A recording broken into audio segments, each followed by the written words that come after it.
See you later. Northwest approved. Wind 911, what is your emergency? I think my dad is having a heart attack. Please help. How to know the signs if you are having a heart attack starts right now. Inspector of heart attack. The old balance series into calcium. The number one And then disease in that opens American up, society. pushes everything to the side, and that those new leaflets in here start to work immediately. Howdy, hope everybody's doing well tonight. Tonight we're going to be talking about my little stories of the heart attack. As a matter of fact, I just got out of the hospital about 2 days ago now. So if you look over here, you see this little surgery. This is what happens after a calf surgery or getting a stent put in if they go through your hand. But I want to discuss today the different signs that you may be having a heart attack, because the only reason this video is being made is to give my own opinion on what happened to me. I am not a professional in any means. I would suggest to you, if you need a professional opinion, get yourself to a doctor or a cardiologist or someone. This video is more or less to explain the symptoms that you could be feeling, in my case, weeks, a month before my heart attack actually happened. And because of that, because I knew of these symptoms and I was somewhat educated, but not really. I mean, whenever I get into the story, the thing is that you may not realize the symptoms as being part of a heart attack. You may just think that they are normal wear and tear on the body, like I did, because I do a lot of landscape work. So what I'm going to do now is I'm just going to go into the story. So let's go back about a year ago. I was doing some landscape work, and I remember I was cutting, like, trimming up about 80, 90 bushes in this one yard. And I had one of those weed whackers, bush trimmers, and it had it had a really long bar on it, so it was pretty heavy. And I was handling this thing for like 4 hours straight. I didn't even put it down. I was surprised that I was able to get the entire yard done in such a short amount of time. But man, my shoulder was killing me. It was killing me. So this is kind of when I think it started, because the shoulder was killing me, and that pain really never went away for like a year. It was really bad that day, and I just rubbed it out and said, man, I pulled a muscle or something is just sore because I'm sitting here like this all day long with hedge trimmers. So this was about a year ago. Well, that pain had always been there. And if you're talking about a scale of 1 to 10, I'm going to say the pain was a 0.5. It really wasn't that bad. It was something I could deal with. It wasn't necessarily something that was going to ruin the best parts of my day. So I just chalked it up as, okay, I got a little pulled muscle. Over time, it'll get better. As a matter of fact, it never really got better now that I think back.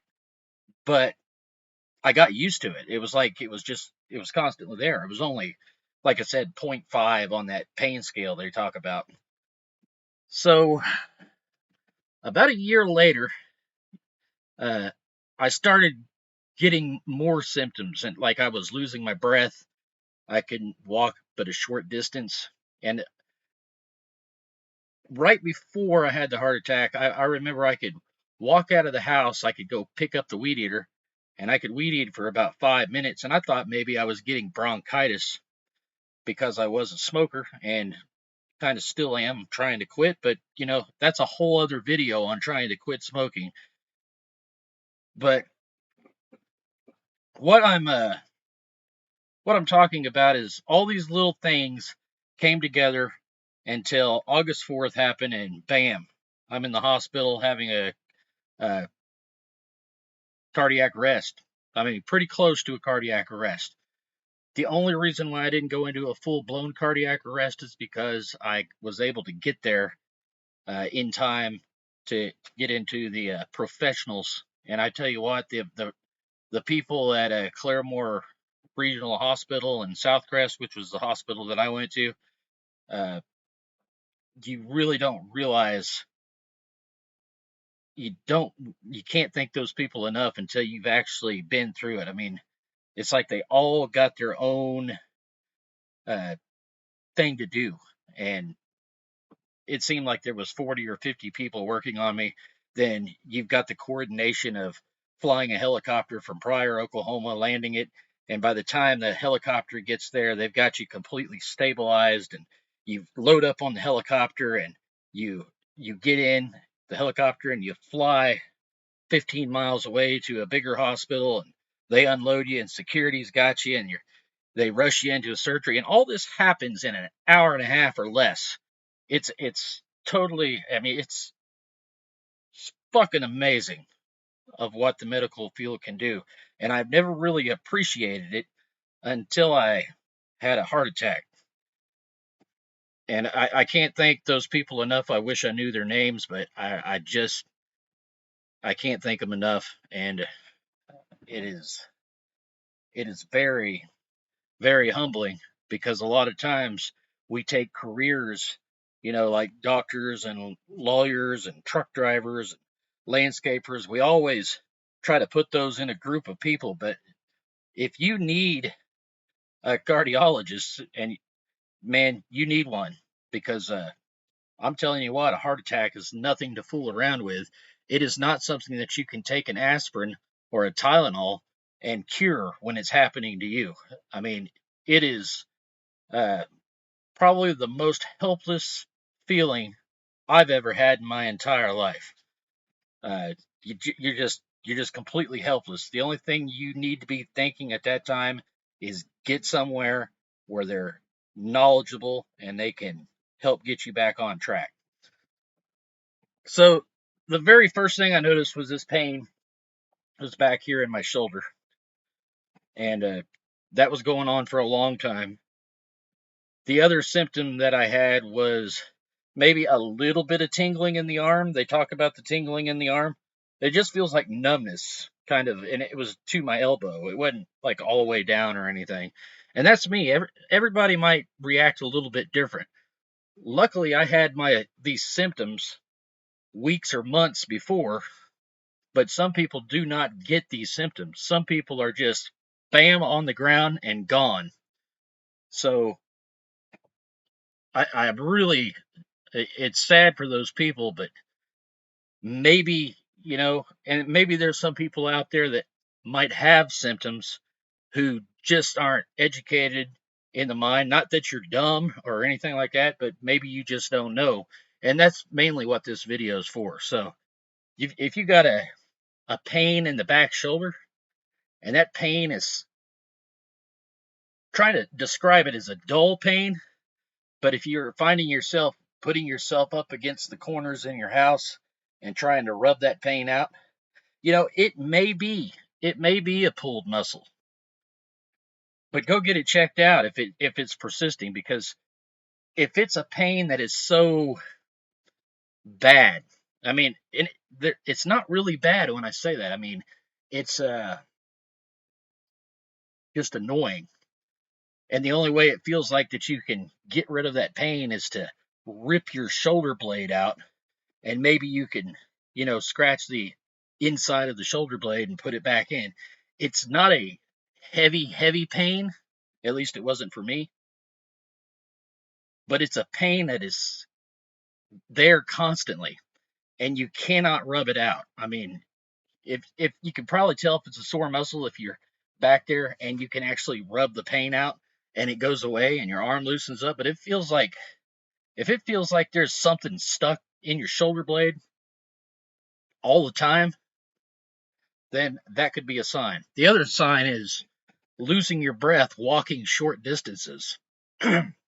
Now, I initially, because I was smoker and I smoked like 2 packs a day, I initially was just thinking, okay, this is a case of bronchitis. I've had this before.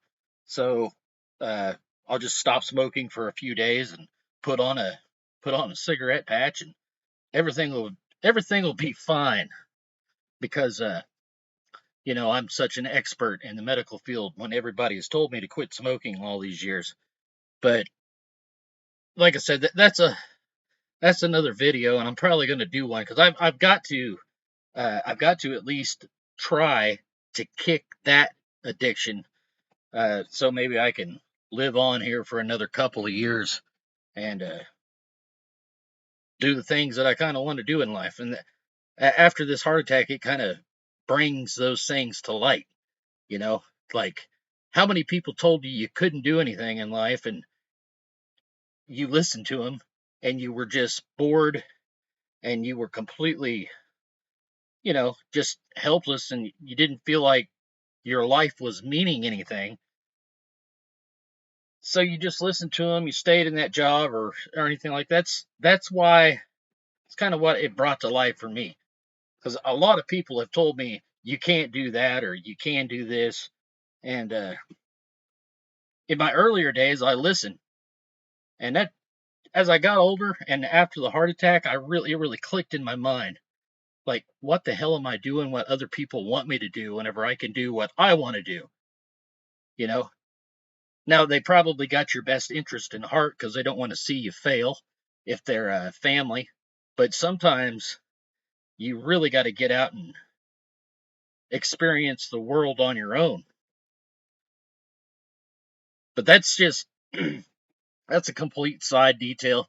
Pain in your shoulder, like I said, walking short distances and losing your breath. And in the beginning, it's walking short distances. You lose your breath. You kind of lean up on, you're going to just kind of lean yourself up on the wall, and you'll catch your breath eventually. And then you can go on.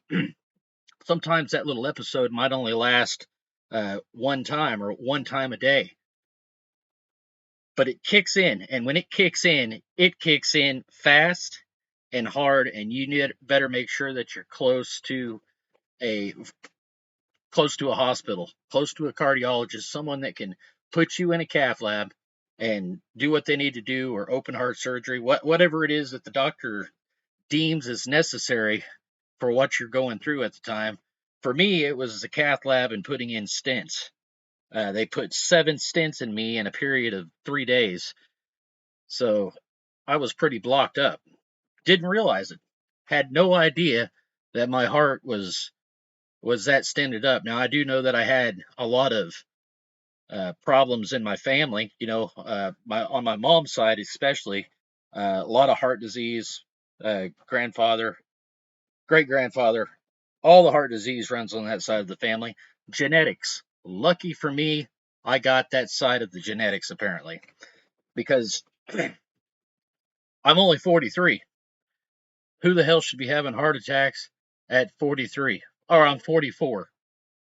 Yeah, I had the heart attack when I was 43. Now I'm 44 because it was just a month later I turned 44 years old. And these are just some things. I've lost a lot of people that I know, and I know a lot of friends that have lost people to heart attacks, and it can happen really quick. And every day, because of the one that I had, I know that every day it could happen to me in just a heartbeat, because this little surgery right here was an episode that just happened 3 days ago. Same conditions, same conditions. So don't be afraid to go into the doctor. Don't be afraid of what it's going to cost. Uh, I'm going to make some videos on that in the future because, damn, I don't know how many people die in this country because they don't want the medical bills, and they're like, fuck it, I'm just going to die. That's not.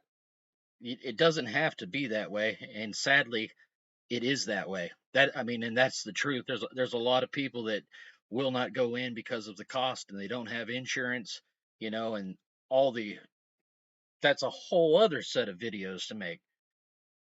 But if you go to the ER and you're having a heart attack, I can guarantee you they're going to take a team of what seems like 40 or 50 people. They're going to get helicopters in the air. They're going to do everything they can to save your life.